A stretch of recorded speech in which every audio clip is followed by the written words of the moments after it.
Coba ditengok kiri kanannya, tanya, kamu sudah dibaptis belum? Sudah menerima sakramen baptis atau belum?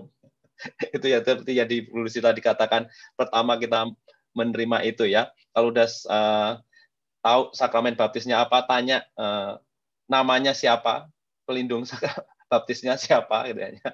Kalau saya Antonius. Ini yang kemudian menjadi kekayaan bagi kita, gereja.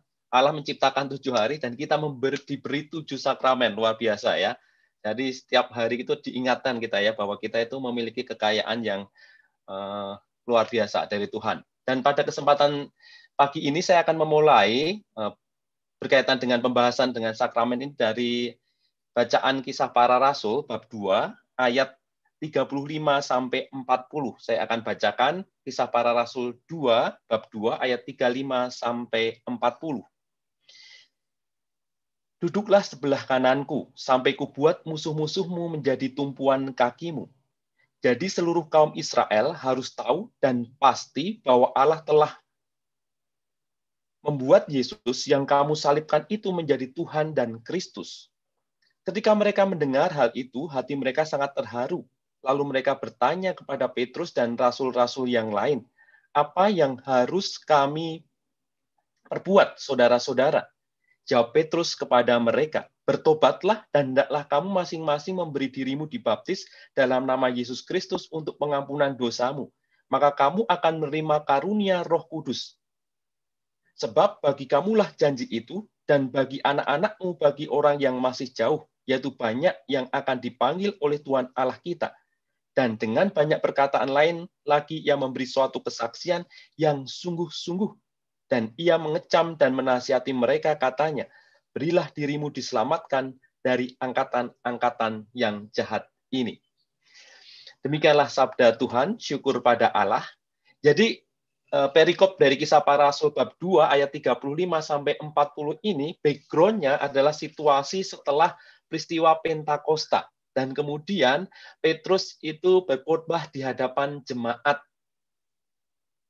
di Yerusalem pastinya ya. Jemaat di Yerusalem dia menceritakan bagaimana Yesus yang telah memberikan penebusan pada kita dan telah memberikan warisan yang sangat luar biasa, yakni baptisan. Bahkan tidak hanya baptisan tetapi penguatan, karena tidak hanya dibaptis tetapi kamu akan dinaungi oleh Roh Kudus, kamu akan menerima Roh Kudus, sakramen Krisma, sakramen penguatan. Nah, ini yang akan kita lihat bersama. Jadi saya ingat waktu peristiwa di World Youth Day, jadi ada acara orang muda sedunia dan kita ngumpul dengan jutaan orang muda, ada 5 sampai kadang-kadang 8 juta orang muda berkumpul, dan di situ ketika Paus Fransiskus pada waktu itu bertanya kepada orang muda, dia bertanya demikian, anak-anak muda, teman-teman muda, orang-orang muda, apakah kamu punya cita-cita? Semua teriak, saya punya cita-cita, gitu kan ya. Termasuk saya punya cita-cita. Anda semua pasti juga punya cita-cita. Entah sudah terwujud atau belum terwujud, atau sudah tua, udah malas untuk mengejar cita-cita, bisa jadi, atau masih tetap semangat gitu ya. Terus kemudian udah mulai rame orang muda ini ketika ditanya seperti itu. Terus kemudian Paus Fransiskus bertanya lagi, apakah kalian bercita-cita untuk menjadi orang kudus, orang suci? Semuanya bengong, lihat kiri kanan gitu kan ya. Kita punya cita-cita macam beraneka ragam, entah ingin bercita-cita menjadi seorang saintis, untuk mau bercita-cita untuk menjadi seorang pengusaha, bisnismen, dan macam-macam dan sebagainya. Tetapi ada pertanyaan yang membuat orang muda pada waktu itu toleh kiri dan kanan pada teman yang lainnya, yaitu cita-cita menjadi suci. Apakah kamu bercita-cita jadi kudus atau tidak? Padahal ini yang mendasar. Kalau kemudian Paus itu Fransiskus menjelaskan, kalau kamu bercita-cita menjadi seorang guru, harapannya guru yang kudus, guru yang suci, supaya nantinya kamu layak untuk masuk kerajaan Allah, layak untuk masuk surga. Kalau kamu ingin menjadi seorang pengusaha, maka kamu harus menjadi seorang pengusaha yang suci dan kudus, supaya kamu layak untuk masuk surga. Maka pada kesempatan hari ini, topiknya soal sakramen. Kenapa pentingnya ada sakramen? Karena kita harus menyadari diri bahwa hidup kita itu tidak hanya salah satu sisi, hanya soal badan saja, tetapi juga soal rohani. soal jiwa, soal roh yang harus kita juga bangun bersama sehingga antara rohani dan jasmani itu kompak dan sinkron dan berjalan bersama. Kita tentunya ingat di saat-saat ini seringkali ada seminar dan sebagainya soal mental health gitu kan, karena situasi pandemi seringkali membuat kita itu stres, membuat kita itu gelap, itu ke depan itu masih ada optimisme enggak ya? Ke depan itu masih ada harapan atau enggak ya? Usahaku kok gagal, usahaku kok berantakan dengan pandemi ini dan sebagainya, sehingga mental kita itu enggak sehat karena stres dan sebagainya situasi seperti ini. Kalau kita bicara soal ini ada spiritual health juga, gitu. Hidup kita itu juga ada perimbangan, ada lahiriah, jiwa, dan juga kemudian tubuh, maksud saya ada juga jiwa spiritual yang harus kita bangun. Ini yang disadarkan oleh Tuhan dalam hidup kita, maka penting sekali iman itu tidak hanya menyangkut soal kerohanian. Bicara soal iman tidak hanya soal rohani saja, tetapi iman itu juga menyangkut kerohanian dan kemudian perwujudannya. Bapak, Ibu, Saudara-saudari, teman-teman semuanya pasti ingat dari Yakobus 2 ayat 26. Seperti tubuh tanpa roh adalah mati. Iman tanpa perbuatan adalah mati, gitu ya. Maka kita tidak ingin mati atau menjadi mayat hidup, punya badan tetapi roh kita nggak hidup, gitu kan ya.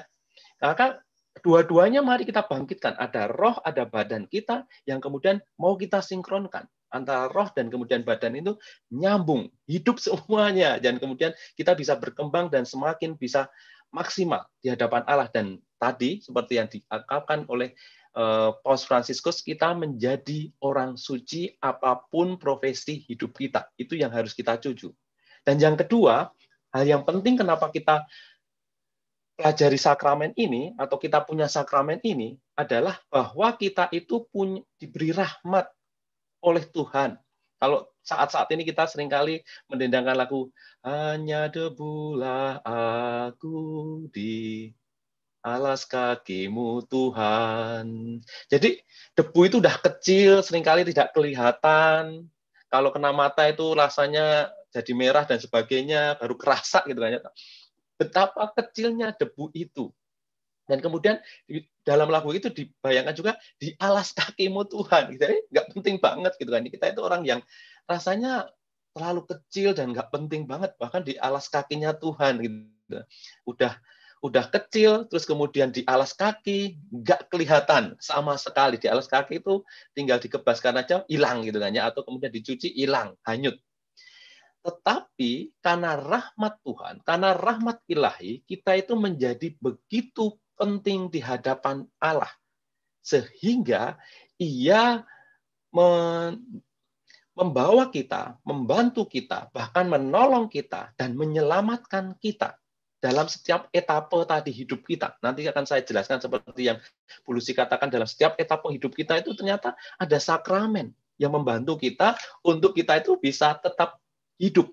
Kita menjadi berarti di hadapan Allah karena kita punya rahmat ini. Matius 5 ayat 48 dikatakan, karena itu haruslah kamu sempurna sama seperti Bapamu yang di surga adalah sempurna. Nah, ini ditantang nih. Kita diminta untuk menjadi sempurna seperti Bapa yang sempurna. Meskipun kita itu kalau dihitung-hitung nggak ada artinya, kita itu seperti debu, tetapi karena kehadiran Yesus, karena Allah yang ada bersama dengan kita menjadi diangkat menjadi ilahi, diangkat kemudian dibentuk Allah menjadi serupa dengan dirinya, disempurnakan oleh dirinya. Maka lewat sakramen ini, kita nanti akan melihat betapa luar biasanya hidup kita yang disempurnakan oleh Allah. Maka saya minta bantuan untuk saya bisa share. Terima kasih, ternyata sudah bisa. Saya akan bantu dengan PowerPoint. Sebelumnya kita akan ngobrol-ngobrol nih toh, simbol gitu kan ya. Ini udah sangat akrab kalau di Katolik, sangat dekat sekali dengan simbol, bahwa hidup kita itu kan makhluk sosial, kita semua makhluk sosial. Dengan relasi dengan sesama kita itu kita butuh simbol, butuh tanda, butuh lambang. Kita tahu bahwa ketika kita kiss atau kita memeluk orang, itu tidak harus ngomong bahwa aku mencintai kamu, nggak harus ngomong seperti itu. Dengan memeluk saja orang udah tahu, oh dia menyayanginya. Atau kemudian ada cincin, tidak harus dikasih tahu bahwa aku mencintai kamu, mengikat kamu dengan cincin ini. Nggak harus ngomong pun orang udah tahu, oh tanda ikatan. Umpamanya ada tunangan, ada pernikahan, dan sebagainya. Simbol, tanda, lambang, itu menjadi penting di dalam kehidupan kita. Seperti kalau kita melihat ada air di dalam gereja, ada minyak yang akrab, itu kan ada simbol-simbol yang sangat dekat dengan kita. Lilin Paskah. Mungkin orang lain yang tidak Katolik bingung gitu kan, lilin, oh lilin ya udah kalau mati lampu dinyalain untuk itu gitu kan ya. Oh, tapi kalau di gereja Katolik nggak mati lampu aja kok dinyalakan di gereja, ada apa itu gitu kan ya. Lilin, oh ini lambang kehadiran Yesus, simbol kehadiran Yesus sebagai sang terang dunia, dia yang menjadi terang, menerangi. Ini kalau di dalam gereja kita sebagai seorang Katolik tentu sangat akrab, dan kemudian langsung kita sudah bisa membayangkan atau sudah kemudian bisa tahu gitu kan, langsung tahu. Ketika lilin itu dinyalakan, oh udah tahu. Oh, Kristus itu sebagai cahaya, Kristus itu sebagai terang dunia. Kita udah tahu, tidak harus dikasih tahu saja, kita udah tahu bahwa lilin Paskah itu menjadi simbol bahwa Kristus sebagai terang cahaya. Lebih jauh daripada benda yang ada di hadapan kita. Pemahamannya lebih jauh daripada apa yang kita lihat. Atau kadang-kala kalau seringkali saya lihat banyak orang kalau bepergian atau kemudian pindah tempat dan sebagainya membawa selimutnya orang tua atau membawa bantal dari rumah. Seringkali saya tanya, kenapa harus bawa selimut? Ya ini selimut yang seringkali dipakai oleh ibu saya, sehingga kalau saya kangen itu bisa memeluk selimut ini, atau saya bisa tidur nyenyak dengan selimut ini dan sebagainya. Saya yang melihatnya hanya ya udah selimut dimanapun ada gitu kan ya, di pasar banyak selimut kayak gitu. Tetapi bagi yang punya kesan atau kemudian bagi yang kemudian memiliki dan punya sejarah histori yang kemudian tahu tentang selimut ini sangat luar biasa. Ada cincin gitu kan ya, cincin namanya pernikahan ini, cincin ini sangat berarti bagi kami. Jatuh bangunnya pernikahan kami menjadi saksi bahwa bagaimana cinta kami dan sebagainya. Ini sungguh cincin yang sangat berarti. Bagi tukang cincin mungkin itu nggak berarti, udah dilebur, digabung dengan emas yang lain, udah.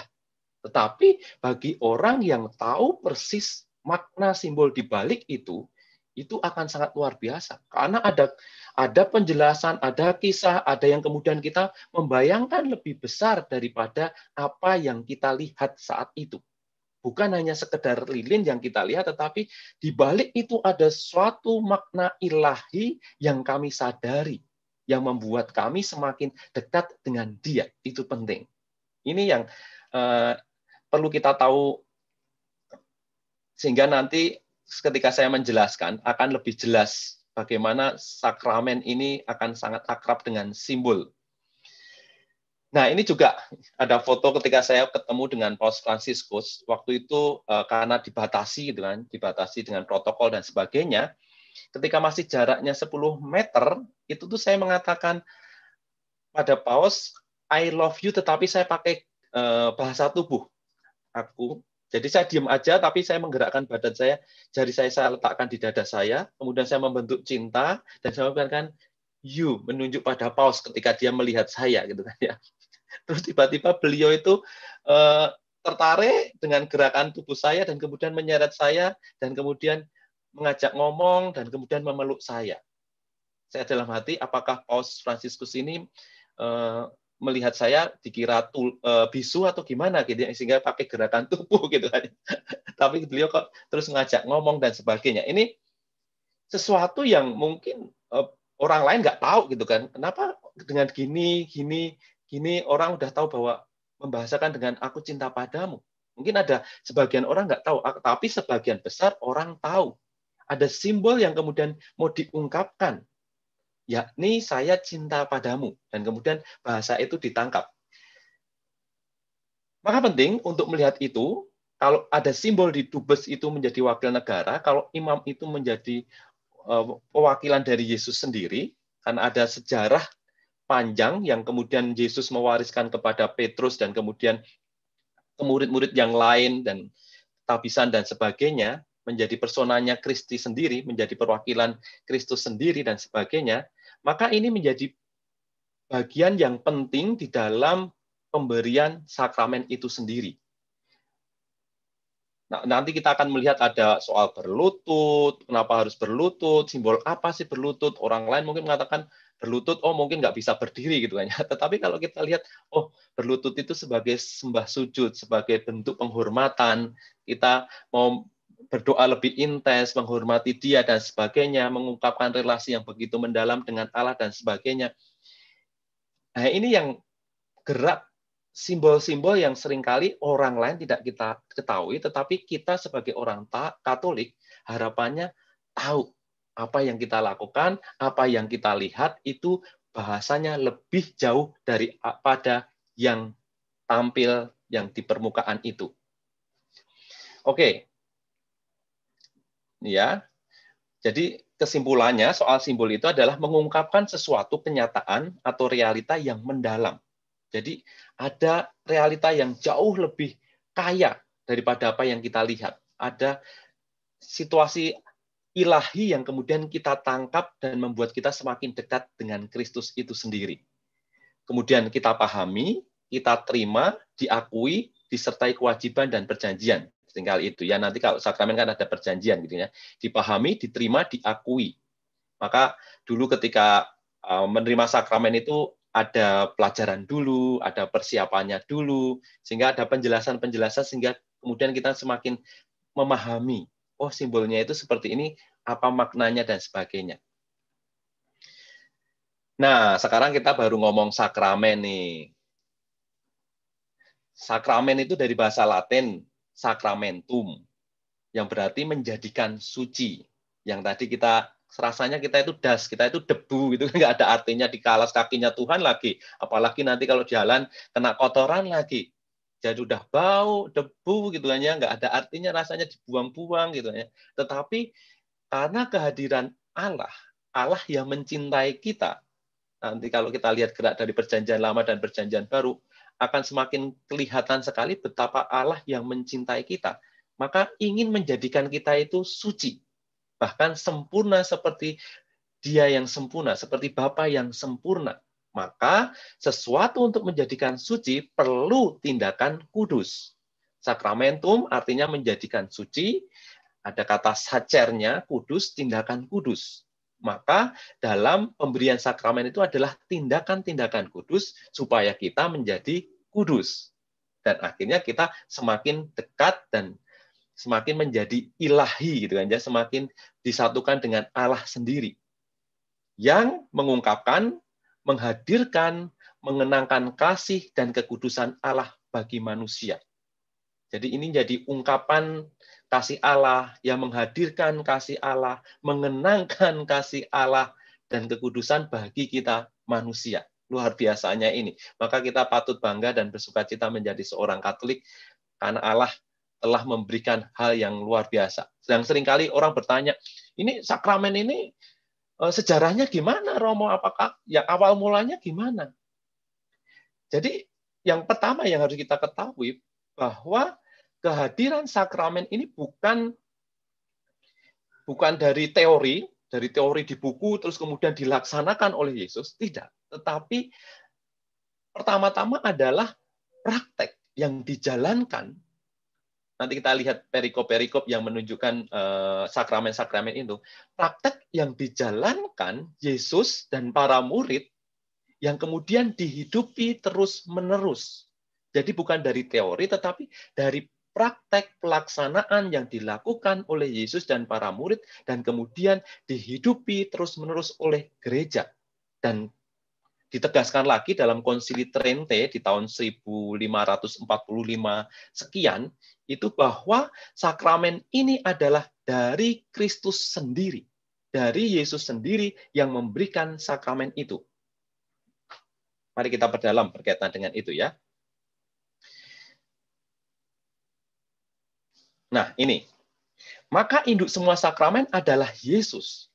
Yesus itu sakramen keselamatan dari Allah. Jadi, bagaimana manusia yang mau diselamatkan ini, dengan kehadiran Yesus mengorbankan diri, itu menjadi bagian sakramen dalam keselamatan Allah ini. Kita itu mau diselamatkan, dijadikan suci oleh Allah. Kalau kita bisa membayangkan Yesus yang menebus kita, dia di kayu salib, disalib dan kemudian darahnya itu membasahi bumi, itu menjadi kayak bayangan kita itu Allah yang kemudian mau menyucikan dunia ini. Darah itu membersihkan kita dari kedosaan kita. Maka sakramen yang menjadikan kita suci ini ingin menyelamatkan manusia. Dan Yesus sendiri sebagai sakramen yang mau menyelamatkan itu sendiri. Maka Yesus yang pertama-tama adalah sebagai sakramen itu. Yesus yang menjadi sakramen keselamatan dari Allah. Karya dan cinta Yesus dilanjutkan oleh tubuhnya, yakni gereja. Jadi diawali oleh Yesus yang mau menyelamatkan, menjadikan suci manusia. Jadi dia sakramen yang mau menjadikan suci manusia. Dan kemudian dilanjutkan oleh tubuhnya, yakni gereja. Jadi pewarisan kepada Petrus akan kelihatan sekali bagaimana gereja itu menjadi sakramen yang diwariskan oleh Yesus sendiri. Itu ya. Sakramen sendiri itu bersifat dialogis. Jadi antara tawaran dari Allah dan juga jawaban dari manusia. Maka selalu kalau baptis dewasa itu ada pelajaran dulu dan sebagainya, dijelaskan dulu, tidak urusan soal sudah percaya langsung dibaptis, khusus untuk baptisan dewasa gitu kan ya. Tetapi ini soal jawaban kamu. Jawaban itu kita menjawab itu kan kalau sudah dong. Terus kemudian kalau kita menjawab, kamu mau nggak nikah sama Tuti gitu kan ya? Mau gitu kan. Padahal belum kenal sama Tuti, belum lihat Tuti itu seperti apa dan sebagainya. Itu kan jawaban yang sorry gitu kan ya, jawaban yang bodoh, sayang gitu kan ya. Tentunya kita mau, saya mau kenal dengan Tuti dulu. Kalau boleh saya pacaran dulu untuk saling mengenal dulu dan sebagainya. Nanti kalau cocok dan sebagainya, saya akan menjawab iya. Seperti itu. Maka pelajaran katekumen untuk dewasa sebelum dibaptis itu untuk semakin mengenal, salah satunya pastinya ya, untuk mengenal gereja yang saya ikuti seperti apa, Katolik itu seperti apa, Yesus yang mau menjadi teman saya, menjadi Tuhan saya itu seperti apa. Maka kemudian sakramen itu sendiri adalah berciri dialogis. Allah menawarkan keselamatan, menawarkan rahmat, dan kemudian kita itu menjawab dengan iman. Kita menjawabnya. Pengalaman Allah dijawab manusia dengan melakukan melalui simbol tadi ya, dijawab dengan baptisan kalau mengatakan ya saya siap gitu kan. Pernikahan juga demikian, tidak bisa kita kemudian mengatakan saya menikah dengan kamu, kalau udah dapat restu orang tuamu kita udah menikah. Enggak. Di depan altar kita juga menjawab apakah kamu memang sepakat enggak dengan pernikahan Katolik itu sekali seumur hidup. Pernikahan Katolik itu untuk kesejahteraan bersama. Pernikahan Katolik itu untuk kalau nanti ada kehadiran anak siap untuk membesarkan dan mendampingi. Maka kalau iya dilanjutkan, kalian melakukan janji pernikahan. Nanti kita lihat dalam setiap sakramen itu ada namanya forma, ada materia. Forma itu kata-kata yang diungkapkan sebagai bentuk jawaban itu atau sebagai bentuk pemberian sakramen itu, dan kemudian ada materia, itu sarana yang diberikan untuk menjadikan sahnya sakramen itu. Misalnya air, minyak, seperti itu. Nanti kita akan lihat.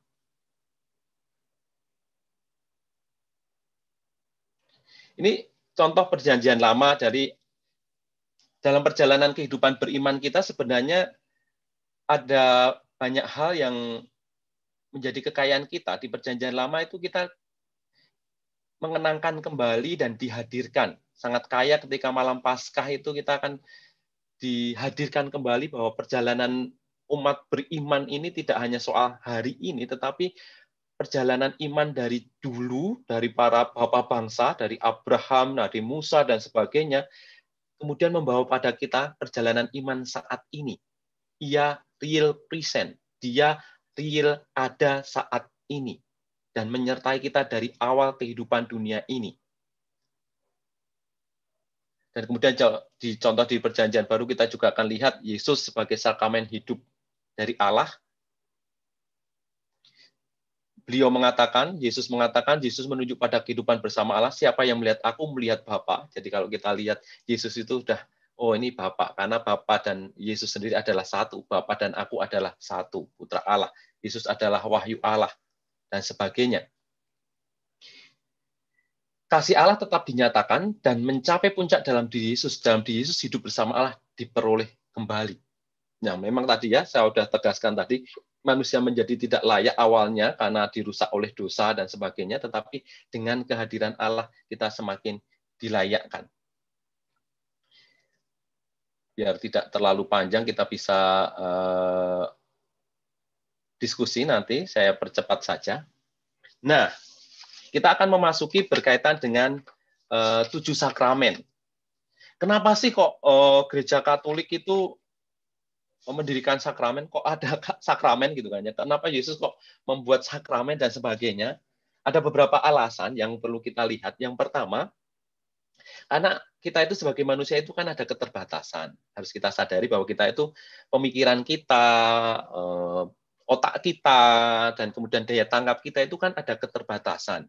Maka butuh simbol, butuh sesuatu yang kelihatan. Maka sakramen ini di dalam kehidupan kita real, ada, nyata, dan kelihatan, terpampang nyata, kelihatan semuanya gitu ya.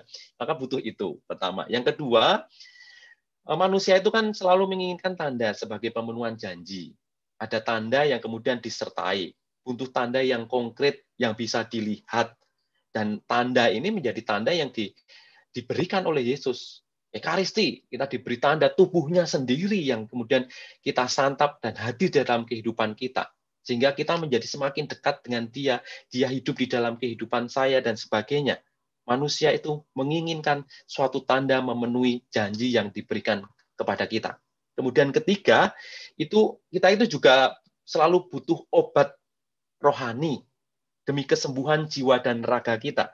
Maka nanti saya akan jelaskan mana sakramen penyembuhan rohani kita. Kita kemudian dibangun dan disembuhkan itu, dimurnikan lagi, kemudian kita didekatkan lagi pada Tuhan dan sebagainya. Dan yang keempat, sakramen adalah tanda atau lambang yang menandai umat beriman atau perwujudan iman bagi kita. Dengan ini kita kemudian diselamatkan, diwujudkan dan diselamatkan. Ada 4 hal ini.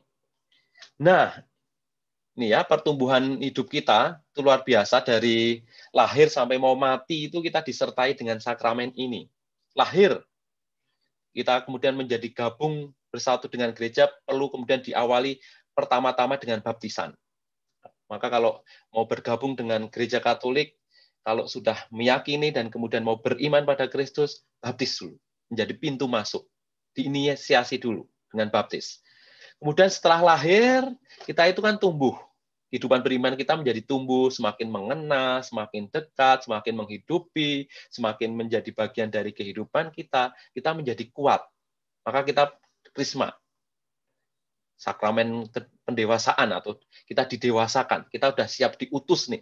Kita sudah tidak disusuin lagi gitu kan. Kita sudah bisa berlari, kita sudah bisa mengkhotbahi orang, kita bisa mengajari orang, bisa mengajar dan sebagainya. Kita menjadi tumbuh kuat. Kita bisa bersaksi, kita makin kuat. Maka kita menerima sakramen krisma. Tetapi dalam kehidupan sehari-hari kita itu kan juga butuh makan. Butuh makan, nutrisi, butuh dikuatkan. Maka ada sakramen ekaristi. Kita dalam ekaristi kita bersyukur, kita mendengarkan sabda Tuhan, kita semakin diteguhkan, kita sebagai satu jemaat saling mendukung satu sama lain, kita sebagai satu komunitas, community, dan kemudian kita diteguhkan, kita bertemu di sini karena kekatolikan di PKK Santa Avila ini, gitu kan ya. Kita semakin didorong untuk kemudian mengenal Dia, maka ada ekaristi. Yang kemudian kita kadang-kala jatuh gitu kan ya, jatuh sakit, maka butuh kesembuhan. Kita seringkali jatuh dosa, kita butuh kesembuhan. Ada rekonsiliasi atau sakramen tobat. Dalam kehidupan kita, perjalanan kita membuat keputusan-keputusan penting nih. Hidup kita, menikah, ada sakramen pernikahan. Kemudian atau jalur khusus, mau selibat, ada tabisan. Atau nanti ketika sudah mulai sakit-sakitan dan sebagainya, ada hal-hal yang penting yang mempertaruhkan nyawa, harus operasi berat, kita butuh diteguhkan. Bahwa Allah tetap menyertai. menyertai hidupmu, bahkan sampai di titik kritis pun Allah tetap menyertai. Ada sakramen perminyakan. Wah, itu kan kaya sekali. Sehingga saya membayangkan sakramen itu dibagi menjadi 3. Yang umum itu adalah inisiasi, ada 3, karena ini menjadi sakramen yang penting gitu kan, yang dasar, menjadi permulaan. Kalau masuk menjadi Katolik, harapannya 3 hal ini dipenuhi dulu gitu. Ada baptis, penguatan, dan ekaristi. Ini siapapun ini berhak memiliki sakramen ini gitu ya. Ada baptis, penguatan, ekaristi. Terus kemudian 2 sakramen yang lain tuh penyembuhan gitu kan ya. Ada sakramen tobat, ada sakramen pengurapan orang sakit. Jadi ada kejatuhan dosa, ada sakramen tobat, kita kemudian ketika sakit dan sebagai ada sakramen yang kemudian meneguhkan kita, ada pengurapan orang sakit. Dan kemudian sakramen panggilan, hidup kita itu ada panggilan khusus, ada panggilan yang kemudian berkeluarga dan sebagainya, ada sakramen perkawinan dan sakramen imamat. Atau mungkin ada yang tanya, Romo boleh nggak 7 sakramennya biar sempurna? Saya mendapatkan semuanya. Wow, ya enggak lah ya. Jadi ada bagian yang tidak bisa kita terima, khususnya di panggilan itu memilih antara perkawinan atau imamat gitu ya. Kecuali ada yang imam keluar kemudian mendapat pengampunan dari Roma, boleh menikah gitu. Wah, itu bisa mendapat 7 sakramen gitu kan. Tapi itu kasus khusus dan tidak diharapkan oleh gereja. Seperti itu. Kita akan lihat secara singkat untuk beberapa hal tiap sakramen supaya kita punya waktu untuk ngobrol-ngobrol berkaitan dengan hal ini. Yang pertama adalah sakramen baptis.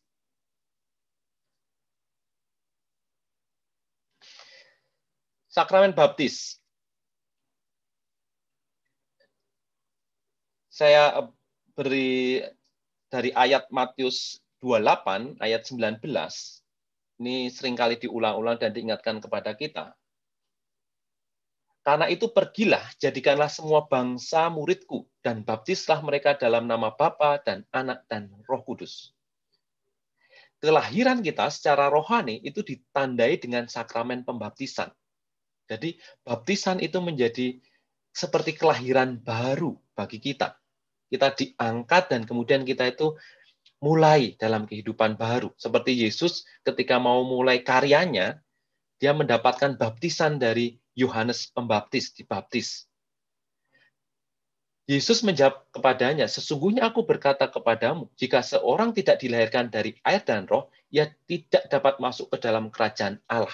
Maka ini menjadi tanda bagi kita, menjadi simbol tadi, menjadi pintu masuk bagi kita. Kalau kita udah menerima baptisan, oh, saya kelahiran baru lagi, saya mulai diterima oleh gereja Katolik dan saya berjalan bersama dengan Tuhan dalam kehidupan kita. Dalam Paskahnya, Kristus membuka sumber pembaptisan bagi semua orang. Ia telah berbicara tentang sengsara yang didalaminya di Yerusalem sebagai suatu pembaptisan yang harus diterima. Darah dan air akan mengalir dari lambungnya yang tertikam di salib, juga merupakan lambang pembaptisan dan ekaristi, yang adalah sakramen-sakramen kehidupan baru. Jadi sampai kemudian digambarkan di sini, darah dan air yang keluar dari lambung Kristus sendiri seperti menjadi baptisan bagi kita semua. Menjadi baptisan bagi dunia ini. Ya, seperti yang saya katakan tadi, ada forma dan materianya dalam baptisan. Jadi hal yang penting dalam forma dan materi ini. Forma kata-kata dalam baptisan. Jadi kalau baptisan ini kata pentingnya adalah aku membaptis kamu dalam nama Bapa, Putra, dan Roh Kudus. Dan kemudian materianya air yang dikucurkan di dahi. Terus kemudian kita bicara soal ekaristi ya, sakramen ekaristi. Perikop yang mau saya tegaskan dalam sesi ini adalah dari Yohanes 6 ayat 51 sampai 56. Kita bertumbuh karena mengambil bagian dalam sakramen ekaristi yang menjadi santapan rohani. Barang siapa makan dagingku dan minum darahku, yang mempunyai hidup yang kekal, dan aku akan membangkitkan dia pada akhir zaman. Dalam perjamuan akhir, Yesus mengajak para murid berkumpul untuk mengadakan perayaan ini, pengenangan ini, perayaan Ekaristi. Dan kemudian dia menjadikan dirinya menjadi Ekaristi bagi kita. Barang siapa makan dagingku dan minum darahku, ia mempunyai hidup yang kekal, dan aku akan membangkitkan dia pada akhir zaman. Ini ya, Ekaristi. Kita disucikan, kita menjadi suci, dan kita diangkat untuk mendapatkan keselamatan. Yang akan saya bahas sedikit berkaitan dengan Ekaristi, ini karena menjadi sakramen yang penting dalam gereja kita. Sakramen menjadi puncak kebersamaan, makan bersama itu penting, maka diundang, diakui sebagai anggota keluarga, hidup bersama dengan Allah sama puncak kerinduan hati kita. Kita menjadi paling nyata dalam persatuan dengan Yesus. Yesus Kristus menjadi tuan rumah yang sekaligus menjadi hidangan makanan bagi kita. Betapa kita yang debu ini dicintai oleh Tuhan, sampai kemudian dia berani memberikan dirinya untuk kita.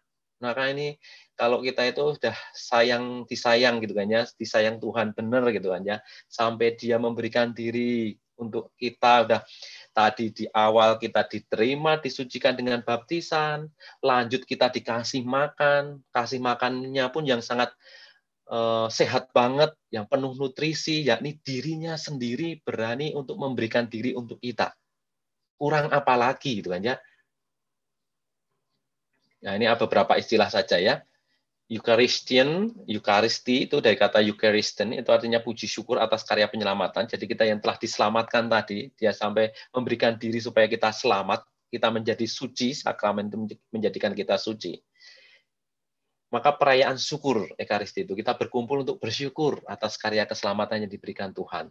Dan misa itu dari kata ite, misa es, kita diutus. Kemudian juga perjamuan Tuhan, tekanan pada makan bersama, seperti itu.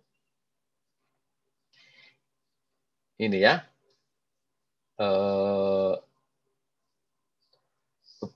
Untuk materinya adalah roti dan anggur.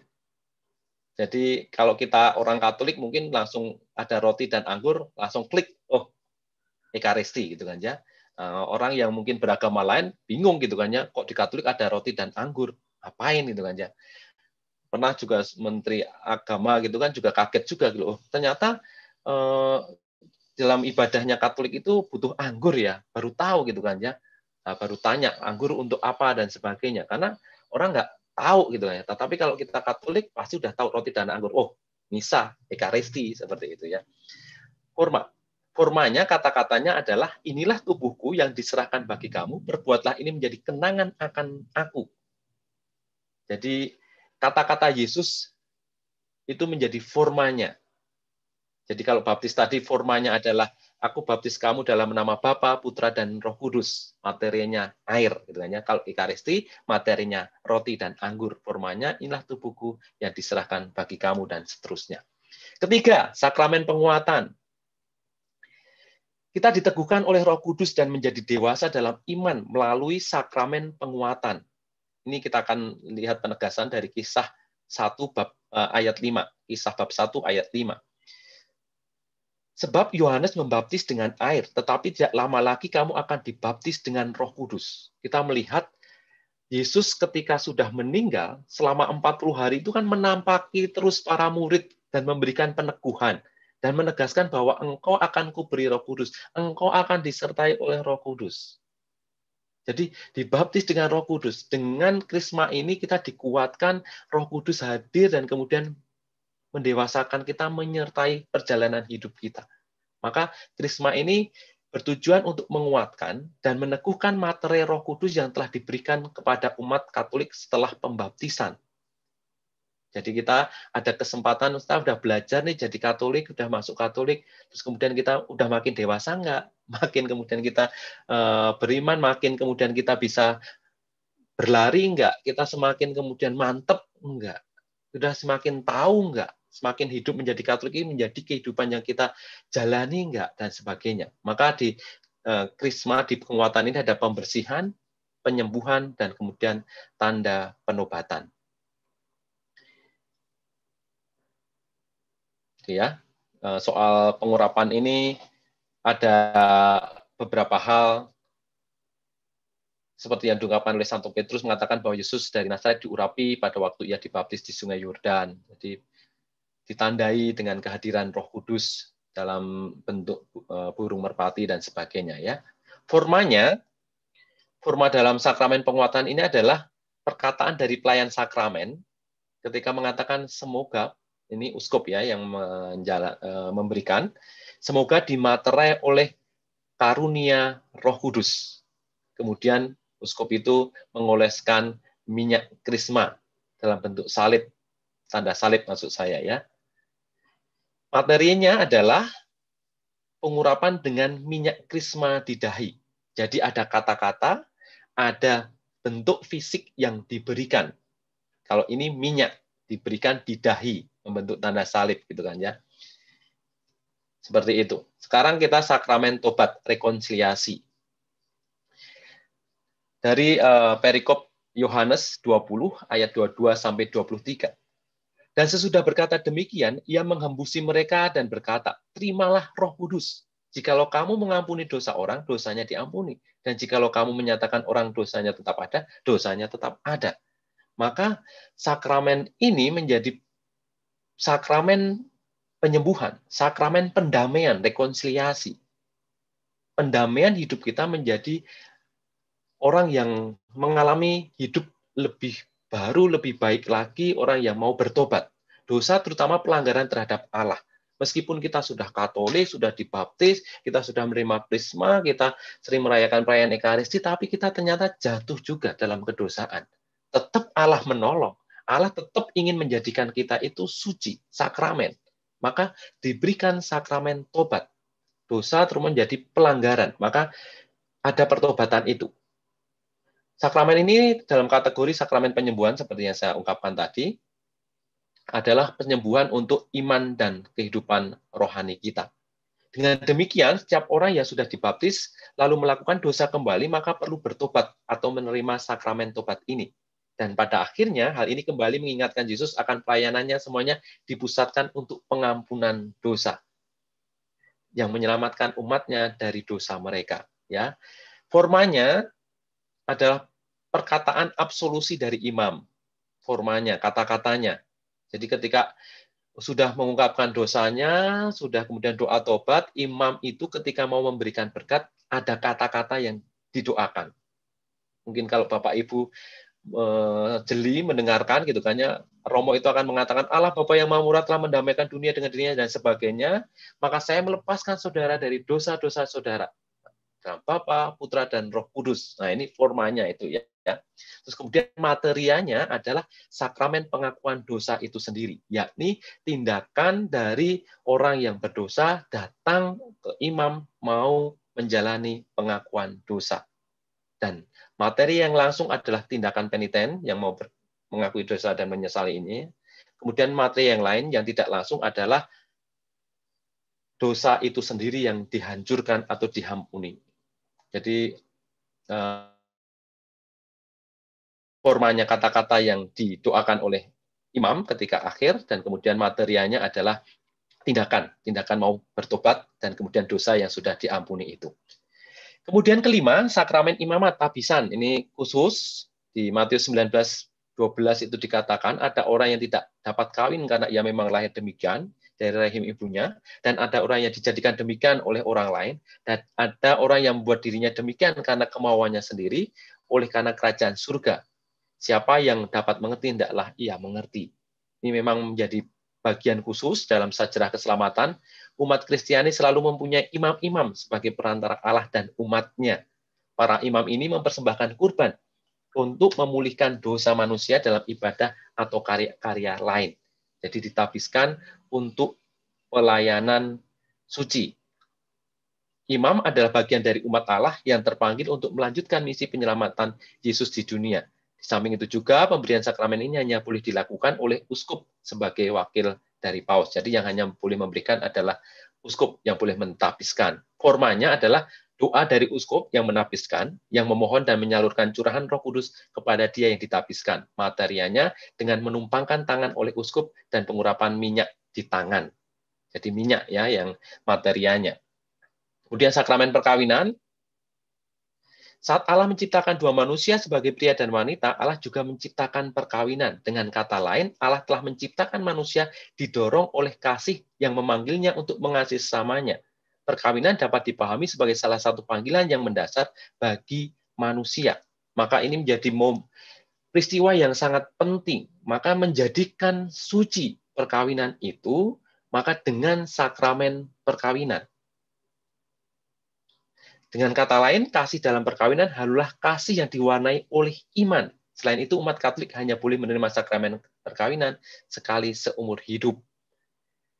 Sebab itu laki-laki meninggalkan ayah ibunya dan bersatu dengan istrinya, sehingga keduanya itu menjadi satu daging. Demikianlah mereka bukan lagi dua, melainkan satu. Oleh karena itu, apa yang dipersatukan Allah tidak boleh diceraikan manusia. Ini bacaan favorit kalau ada pernikahan. Diingetin terus.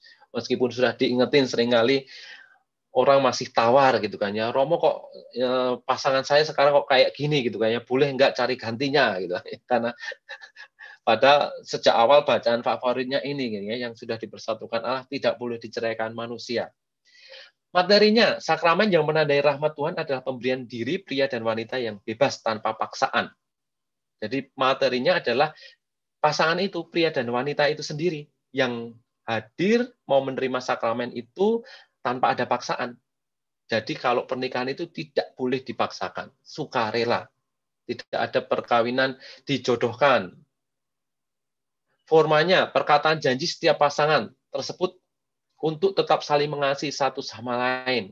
Aku berjanji menikahi kamu dalam untung, dalam malang, dalam sakit, dalam sehat, dan sebagainya. Seperti itu. Itu formanya.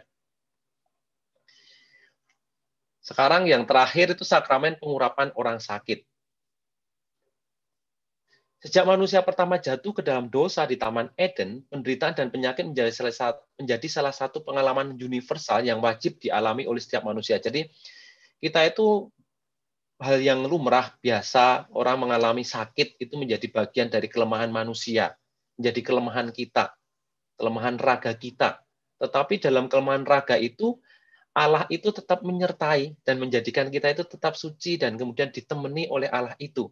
Maka ada penerimaan sakramen pengurapan orang sakit.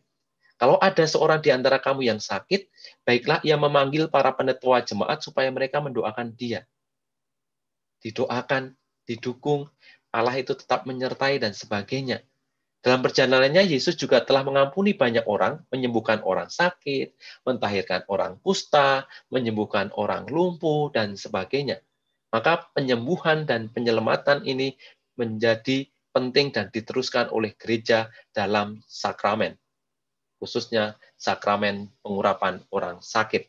Materinya adalah minyak yang telah diberkati, jadi setiap kali Kamis Putih paginya, ada beberapa keuskupan Rabu karena jarak imam-imamnya jauh-jauhan, atau misa para imam gitu, terkenalnya seperti itu biasanya ada pemberkatan minyak untuk krisma, untuk pengurapan orang sakit, dan sebagainya. Untuk baptisan, penguatan, tabisan, itu ada pemberkatan 3 minyak itu ya, untuk kepentingan pemberian sakramen. Kemudian formanya adalah perkataan dari imam. Semoga karena pengurapan suci ini, Allah yang Maha Raya menolong saudara dengan rahmat Roh Kudus. Semoga Tuhan membebaskan saudara dari dosa dan membangunkan saudara di dalam rahmat-Nya. Dan kemudian sambil memberikan minyak itu di dahi dan kemudian di telapak tangan.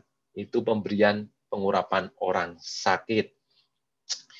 Itu Bapak Ibu Saudara sekalian sekilas berkaitan dengan sakramen. Ini sangat panjang sebenarnya, kalau kuliah itu bisa 1 semester gitu kan, karena ada banyak sakramen. Jadi saat ini tidak bisa disinggung semuanya dengan detail, hanya garis besarnya saja. Jadi kata kuncinya yang pertama adalah sakramen itu ingin menjadikan kita itu suci, berkaitan dengan tindakan suci, menjadikan suci. Maka dalam setiap etape tadi, Allah tidak ingin kita itu lepas gitu kan ya. Allah tidak ingin kita itu kemudian jatuh tanpa ada pertolongan. Dalam setiap etape hidup kita, kita tetap disertai Tuhan dan ingin kita tetap dijadikan suci. Maka pertanyaan terakhir, siapa yang mau menjadi suci dan kudus di ruang virtual ini? tentu kita semua ingin menjadi kudus dan suci, maka kita pun berani disucikan hidup kita dengan penerima sakramen. Dalam setiap etapa kita, Allah menolong kita. Thank you banget. Kalau masih ada yang mau tanya, silahkan. Terima kasih Romo, luar biasa, dahsyat. Kita jadi mengerti sekarang, terinspirasi, begitu bangga kita menjadi orang Katolik, Romo. Jadi kata kunci untuk menjadi hidup kudus, hidup suci. Jadi kita bersyukur siang hari ini boleh menjadi umat yang suci, gitu ya Mo ya? Iya, betul sekali. Kita akan 1-2 orang boleh bertanya sebelum kita masuk ke pengumuman. Silahkan, boleh mengangkat tangan kalau ada pertanyaan. Atau sudah pinter semua ini ya? Atau Sudah tidak pinterannya. mengerti? Umat Surabaya itu cerdas-cerdas loh. Amin, amin, amin. Amin. Iya. Kadang cerdas, kadang-kadang tuh lalit Mo. Sama dong berarti. Silakan, loh ya toh kalau nggak ada yang angkat tangan ini memang cerdas semua. Atau mungkin boleh diketik kalau malu-malu boleh. Host tolong dicek ada yang bertanya enggak nih? Belum. Atau yang seringkali bertanya itu ini Bu Lucy. Orang ya, seringkali bertanya karena melihat yang lainnya soal sakramen baptis umpamanya. Iya. Romo, kenapa kok sakramen baptis di Katolik tidak dicelup? Tidak dicelup, maksudnya tidak dislam. Oh iya, kok kayaknya enggak sah, enggak basah-basah gitu ya Mo ya. Oh enggak basah-basah gitu kan, enggak. Kok pelit percik-percik gitu ya Mo ya, cuman percik-percik gitu ya. Kok percik-percik saja. Sedangkan tetangga ini sampai dibiur gitu ya Mo, dimasukkan kolam yang besar gitu Mo. Iya. Ya itu mungkin salah satu pertanyaan yang menarik Mo, silakan Mo. Ya, yang harus kita sadari bahwa sakramen tadi itu kita harus tahu tadi ya, simbol tadi saya jelaskan tadi, makna di belakangnya, esensi yang penting itu apa sebenarnya gitu kan ya. Esensinya itu kan adalah menyucikan kita umat manusia dan kemudian Allah yang mau menyelamatkan. Esensi itu yang harus dipegang dulu. Baru kemudian kita lihat dalam praktek pembaptisan memang di awal itu dengan menyelamkan, menenggelamkan dan sebagainya, seperti itu pembaptisan. Aku membaptis kamu dalam nama Bapa, Putra dan Roh Kudus gitu kan, blebek gitu kan ya. Mungkin yang punya penyakit apa ya, ayan mati bablas gitu kan. Yang jantung Mo, yang jantung langsung. Jantung juga gitu deh. Airnya dingin Mo. Dingin. Nah, tetapi dalam praktek selanjutnya memang ada praktek-praktek yang dilakukan oleh jemaat. Nah, yang esensi yang penting itu adalah simbol airnya ini sebenarnya. Atau materianya itu adalah air yang mengalir. Kenapa dilakukan di Sungai Yordan? Karena air mengalir seperti itu. Jadi bentuk kita mau dibersihkan seperti itu. Gambarannya seperti itu. Jadi esensi yang penting itu bukan soal seberapa luas sungainya, seberapa dalam sungainya, atau seberapa banyak airnya, gitu kan ya. Esensinya adalah simbol air yang dikucurkan sebagai wujud kebersihannya itu, membersihkan itu, seperti itu. Nah, maka dalam praktek perjalanan kehidupan jemaat beriman, kalau kita lihat yang dibaptis itu awal-awal kan bisa 5.000, 3.000, bisa bayangin gitu kan ya. Nyelemin orang di sungai mana nih gitu kan, atau di mana nih gitu kan ya. Belum nanti kalau kita ngomong sekarang gitu kan ya, nggak tahu sungai itu dikencingin oleh berapa orang. Uang untuk mandiin kerbau enggak gitu kan ya. Gawat ini Mo. Gawat ini. Ini ngomong kosong aja gitu kan ya. Maksudnya supaya kita tidak tidak dibiaskan dengan hanya soal harus tenggelam baru sah gitu kan. Bukan soal urusan itu, tetapi esensi di balik itu adalah air yang mengalir, yang dikucurkan. Nah, maka cukup didahi kesadaran kita bahwa oh, saya mendapat baptisan dengan air yang mengalir ini jadi tanda saya dibersihkan. Sehingga kita yang kalau baptisan banyak orang tidak harus di gereja dibangun kolam. Kalau kolam nggak dipakai baptisan untuk renang. Nah, jadi nanti tingkat kesucian tempat itu juga ini tindakan suci menyucikan kita, tetapi di tempat yang tidak suci itu kan nggak afdol juga gitu kan ya. Kita nggak tahu di kolam itu terjadi apa gitu kan ya. Atau yang sering renang mungkin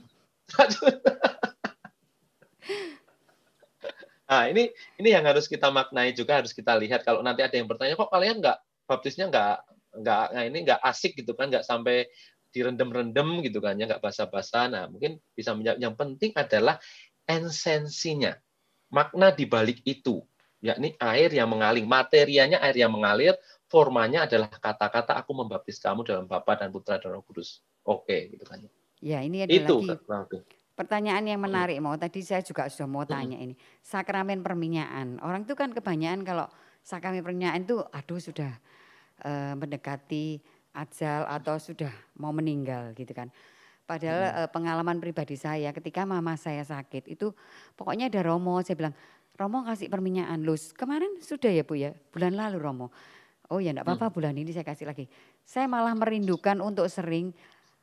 Saya berharap si Romo kalau Tuhan memang mengizinkan biar mama saya dapat mujizat. Tapi kalau Tuhan berkehendak lain ya nggak apa-apa. Jadi menerima sakramen ini kemudian sehat kembali pada waktu sakit parah. Dan tidak sempat perminyakan lagi, itu bagaimana Romo? Ya, oke. Ini menarik juga ya. Ini bahkan ada yang seringkali sakramen perminyakan ini seperti sakramen pencabut nyawa. Yang seringkali Takutan. biar cepat. Ini menarik. Jadi dasar dari sakramen penguatan sendiri adalah tadi ya, bahwa Yesus itu juga hadir untuk menolong mereka yang sakit. Bahkan kita itu dipanggil untuk keluar untuk membantu mereka yang sakit. Sembuhkanlah yang sakit dan sebagainya, seperti itu. Seperti tadi saya ungkapkan, dia menyembuhkan orang yang sakit dan sebagainya. Maka tindakan ini menjadi tindakan yang mau kita buat dan upayakan dengan sakramen penguatan ini. Bahwa orang yang sakit itu juga tetap menjadi bagian dari gereja. Bukan kemudian orang sakit, wah disingkiri, orang berdosa, najis. Kalau kita melihat di bacaan dalam kitab suci itu, orang-orang yang kena kusta dianggap najis. Maka harus diisolir, orang yang berdosa tidak boleh ikut ambil bagian dalam bait Allah, tidak boleh berdoa dan sebagainya. Bukan seperti itu. Kalau Yesus kan itu dirangkul, itu disembuhkan, itu ditolong, menjadi bagian yang harus kita dukung. Apalagi dalam situasi kondisi sakit itu kan butuh dukungan, butuh kemudian support. Situasi yang tidak berdaya itu kan kalau dikunjungi, kalau disapa aja udah happy gitu kan ya, bahwa dimanusiakan, kehadirannya diakui gitu kan ya. Ini yang pertama ya, bahwa sakramen ini untuk mendukung, memberikan dukungan, memberikan dorongan bahwa Allah itu tetap menyertai meskipun kamu sakit. Kalau yang kedua, pertanyaannya Bu Lucy tadi, dulu sudah sempat menerima perminyakan, tapi sekarang mungkin sudah kritis dan tidak sempat menerima lagi, itu gimana dan sebagainya. Itu nggak apa-apa gitu kan ya. Namanya kita udah usaha, tidak kemudian Romo nanti selamat atau enggak, belum menerima, bahkan yang belum sempat menerima sakramen penguatan dan sebagainya, nggak apa-apa. Jadi yang menjadi inisiasi yang dasarnya itu adalah 3 tadi. Jadi sakramen baptis, sakramen penguatan, sakramen ekaristi. Terus kemudian, Romo kok saya maunya single, nggak menerima sakramen perkawinan, dosa nggak, saya selamat nggak apa gitu kan ya, kayak gitu kan ya. Seperti itu, mau saya bandingkannya seperti itu. Seperti saya tidak menerima sakramen penguatan, nggak apa-apa. Tetapi kalau kita bisa, kondisinya sangat memungkinkan, nggak apa-apa. Gitu, dibuat maksud saya gitu kan. Kalau kondisinya memungkinkan, dibuat. Itu yang harusnya dilakukan gitu kan ya. Nah, bisa jadi orang yang banyak meninggal karena kecelakaan gitu kan ya. Itu juga sempat gitu kan ya, untuk menerima sakramen penguatan gitu. Itu nggak apa-apa gitu kan. Tetapi kalau kondisi sangat memungkinkan, itu harapannya juga dilakukan sakramen itu dan sebagainya. Itu dilakukannya berapa kali Romo? Berkali-kali nggak masalah, tetapi jangan sampai sering gitu kan. Sering itu dalam tiap minggu kayak menerima tubuh Kristus gitu, tiap minggu ada sakramen penguatan. Ya enggak juga gitu kan ya. Boleh dilakukan lebih dari sekali dan dalam kondisi berat, kondisi tertentu yang mempertaruhkan jiwa gitu kan, seperti itu. Misalnya mau operasi besar, kalau sakit pilek tidak kemudian ya sakramen penguatan, ya enggak juga gitu kan ya. Iya. ya umpamanya mau operasi berat, umpamanya sedang kritis gitu-gitu. Gitu kurang lebih. Ya Romo, terima kasih Romo.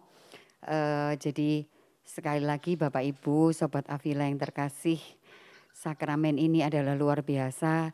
Terutama sakramen Ekaristi, saya sendiri sangat merindukan Romo, karena ini puncak dari segala doa saya juga. Jadi Ekaristi ini kalau saya sangat merindukan itu, jadi sudah menjadi satu kebiasaan untuk tiap hari boleh bersama-sama mengikuti Misa Kudus. Jadi ini pelajaran yang sangat luar biasa bagi kita semua. Terima kasih Romo. Terima Sama-sama, kasih shalom semuanya.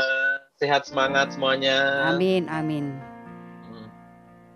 Saat ini kita akan masuk ke pengumuman. Yang pertama, kita akan memberikan persembahan kasih untuk setiap pelayanan kita di PD Avila ini.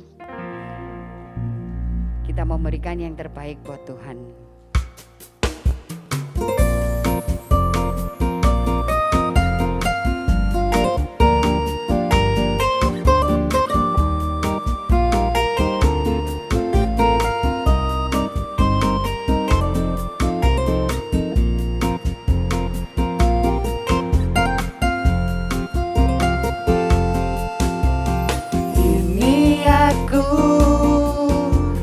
Semua milikku ku serahkan padamu Tuhan. Penyesalan dan kebanggaan, suka dan duka, semua ku serahkan.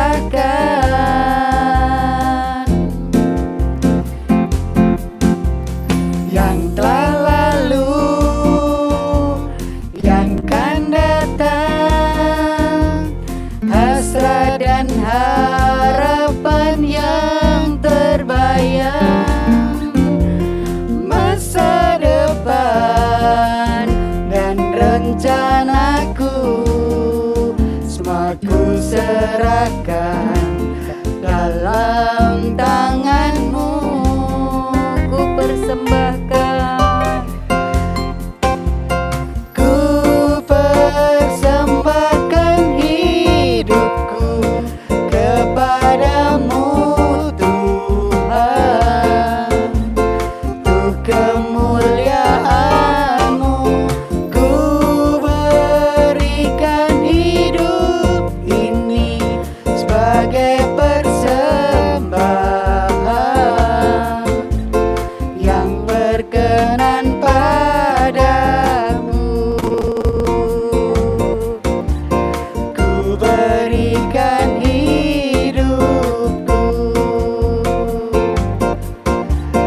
kepadamu Tuhanku.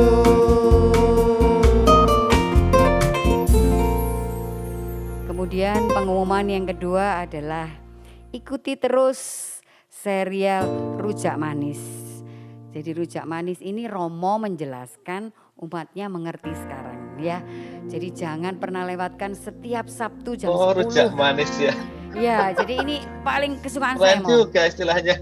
Rujak manis ini sudah mulai membumi, Romo. Rujak manis ini sudah mulai membumi. Jadi semua yang suka rujak harus bergabung, Romo. Karena ini buahnya komplit, Romo. Jadi mau ekaristi. Jadi rujak cingur kalah ya? Rujak cingur kalah. Manis ini manis pokoknya, Romo. Iya, Romo menjelaskan. Jadi Romo menjelaskan, umat mengerti sekarang setiap Sabtu jam 10. Kemudian pengumuman yang ketiga adalah akan ada, ini dulu ya. Oke. Next PD itu ini juga Romo Andang. Wah, Romo Andang ini dari Jakarta ya. Orang Katolik dan paranormal lah. Ini kita mesti bergabung yang suka pakai paranormal, pakai hungsui. Wah, ini harus mengikuti. Ini kira-kira harinya kalau ini baik enggak ya kalau mau buka usaha atau mengawinkan anak atau apa. Ini kira-kira seperti itu. Jadi jangan lewatkan hari Sabtu 6 Maret jam 10 pagi. Kemudian PD bersama BPK PKK dengan Keuskupan Surabaya mempersembahkan speakernya Brother Colin Kalmiano dari India dengan tema Intimacy with God. 28 Februari hari Minggu jam 1 sampai jam 16. Silakan menghubungi Sekretariat BPK 0818328039 dengan Zoom ini. Silakan bergabung. Juga kami mempunyai Instagram, Facebook, serta YouTube yang mungkin tidak mengikuti atau absen atau mengulang lagi apa sih yang diajarkan oleh Romo Antonius tadi. Aku kok kurang paham. Ini boleh melihat lagi di YouTube-nya. Dan yang terakhir, kami mengundang Bapak Ibu yang berulang tahun. Romo akan memberkati dan memberikan doa untuk yang berulang tahun. Ya Romo, tolong didoakan yang bulan Februari ini dari tanggal 15 sampai akhir ini.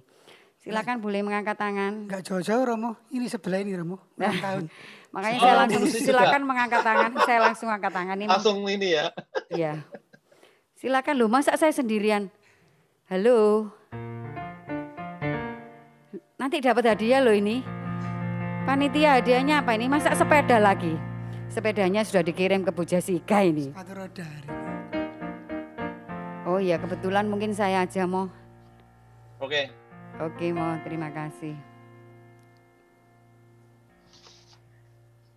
Baik, mari kita berdoa. Secara khusus kita berdoa untuk yang ulang tahun pernikahan di bulan Februari. Bapa, Putra, Kudus. Amin. Amin. Ya Yesus, kami anak-anak-Mu bersyukur atas rahmat kehidupan yang telah Engkau anugerahkan kepada kami. Dalam perjalanan hidup ini, kami ada berbagai hal yang boleh kami perjuangkan, ada berbagai hal yang telah Engkau berikan kepada kami sebagai tanggung jawab menjadi anak-anak-Mu. Engkau memanggil kami untuk membuat pilihan dalam kehidupan kami, membuat keputusan atas kehidupan kami, termasuk keputusan untuk membangun keluarga. Kami sadar bahwa kami tumbuh dan mengenal Engkau dalam keluarga. Kami sadar bahwa kami melaksanakan perintah-Mu untuk mengasihi sesama kami, mencintai sesama kami seperti mencintai diri kami dalam keluarga. Dan kami bersyukur dengan keberadaan keluarga. Dan kami juga bersyukur ya Tuhan untuk sakramen perkawinan yang telah Engkau hadirkan di dalam kehidupan kami, yang telah Engkau hadirkan dalam gereja kudus-Mu. Dan pada kesempatan hari ini secara khusus kami ingin berdoa untuk pasangan suami istri yang merayakan ulang tahun mereka. Kami berdoa semoga perjalanan kehidupan pasangan suami istri ini dalam perjalanan yang indah, perjalanan yang penuh gelombang, perjalanan yang mulus, perjalanan yang ada tantangan, perjalanan yang mengembirakan, perjalanan yang menyedihkan, tetap menjadi bagian perjalanan iman untuk semakin mengenal Engkau, semakin dekat dengan Engkau. Semoga keluarga-keluarga tetap ingat bahwa dipanggil untuk membangun kekudusan, dipanggil untuk membangun kesucian dengan setia satu sama lain, dengan bertanggung jawab satu sama lain, dengan memperhatikan satu sama lain, dengan memperjuangkan kehidupan yang harmonis. Semoga keluarga-keluarga Kristiani tetap berani untuk berjuang, tetap mencintai dalam kondisi apapun, terutama dalam kondisi yang berat, dalam kondisi yang sedih, dalam kondisi yang sakit, tetap memberikan cinta, kesetiaan kepada pasangannya. Kami mohon penyertaan ya Tuhan untuk keluarga-keluarga yang berulang tahun ini. Semoga Engkau selalu menyertai mereka, terutama di saat mereka duka, di saat mereka punya banyak masalah. Kami percaya lewat campur tangan-Mu, lewat penyertaan-Mu, Engkau akan membawa mereka untuk mencari solusi ketika ada persoalan, membawa mereka untuk tetap bersabar ketika harus menapaki perjalanan yang tidak mudah. Berkatilah dan bantulah keluarga-keluarga Kristiani yang secara khusus ulang tahun di bulan Februari ini. Kami percaya Engkau selalu beserta kami, Bapa, Putra, dan Roh Kudus. Amin. Terima kasih Romo. Bapak Ibu, terima kasih. Kita sudah sampai di akhir acara PD pagi hari ini. Syukur kepada Allah.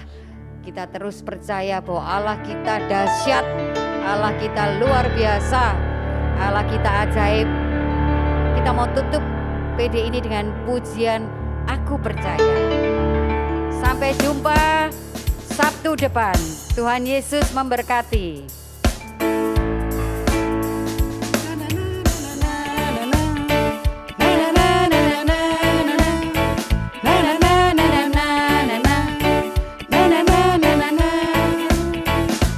Tiada yang seperti Engkau, begitu mengasihiku. Kau Tuhan sanggup menjawab semua seru doaku.